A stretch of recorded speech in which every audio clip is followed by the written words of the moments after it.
এখনকার দিনে সব ছোট ছোট বাচ্চারা খুব সহজেই ডিপ্রেশন বা অ্যাংজাইটিতে ভুগছে।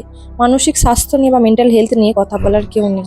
বাইরের দেশে মেন্টাল হেলথ নিয়ে আলাদাভাবে ক্লাস করানো হয়, কিন্তু আমাদের এখানে যেহেতু সেরকম কিছু নেই, তাই আমি মেন্টাল হেলথ নিয়ে স্টুডেন্টদের ক্লাস কেউ করাচ্ছি। কোনোদিন এইটা ভাববি না, তোদের বয়স এখন সবাই এটা বেশি ভাবে যে বিয়ে করলে সব ঠিক হয়ে যাবে।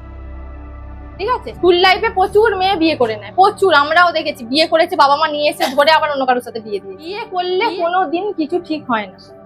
বিয়ে অত সহজ জিনিস না। বিয়ে জিনিস খুব আরো কঠিন। মা বাবার সাথে থাকার থেকেও আরো কঠিন। আমরা সবসময় ভাবি তো, যে মাকেও আমরা এই কথাটা সবসময় বলি, দেখি সময় সবকিছুতে আটকাও কবে যে তোমার এটা থেকে ছাড়া পাবো, বাঁচবো। বিয়ে করলে আমি এটা করবো, বিয়ে করলে আমি সেটা করবো, কোনো দিন হয় না। মা বাবা যে স্বাধীনতায় রেখেছে, সেই স্বাধীনতার কোথাও পাবি না। সেটা ছেলে হোক কি মেয়ে। ছেলেদের জীবনে মেয়েরা এলে বইয়ের অধীন হয়ে যায়, আর মেয়েদের জীবনে ছেলেরা এলে স্বামীর অধীন হয়ে যায়। এটা বাস্তব কথা। আর এটার জন্য সাইকোলজি আছে, এটা এমনি নয়। একটা ছেলে, ধর আমি ওর কথাই বলছি, যদি প্রেম করে, দেখবি এরা এই সময় এটা বা যতদিন চাকরিতে আছে, বিয়ে যতদিন না হচ্ছে, আমি কথাটা বলছি, দেখবি খুব কথা বলে ফোন, গার্লফ্রেন্ডের সঙ্গে কি যেই হোক না কেন, যাকে পছন্দ করে খুব কথা বলে। বিয়ের পর কি হয়, সেই জিনিসটা অনেক কমে যায়। কেন কমে যায় বলতো? একদমই না। এটা নিয়েও পড়াশোনা আছে।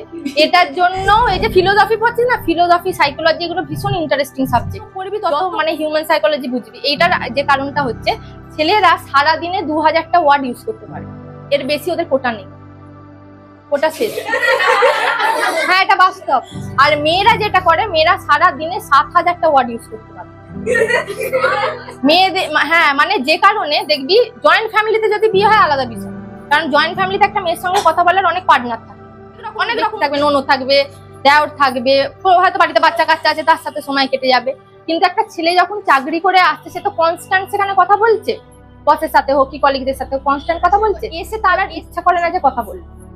দেখবি তোদের মারাও হয়তো বাবাকে বলে যে তুমি তো কোনো কথাই বলো না আমার সাথে, যা কথা অফিসে, হ্যাঁ যা কথা অফিসে বলে এসছো, এখানে আর কোনো কথা বলো। আর মেয়েরা সব সময় থাকে যে কতক্ষণ ও এলে আমার সারাদিনে কি হয়েছে আমি ওগলাবো জিনিসটা।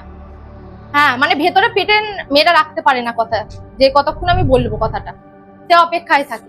তো এই কারণে ক্ল্যাশটা বেশি, যে আমি বলতে চাইছি তুমি শুনতে চাইছো। বা অনেক ছেলে রাগ দেখিয়ে চলে যায়, যে তোমার কথা আর আসছে, সারাদিন এলে খালি এই কি করেছে, সে কি করেছে, এই কথা বলে। তো এইটারও সাইকোলজিক্যাল কারণ আছে, এইটা এমনি এমনি নয়। ছেলে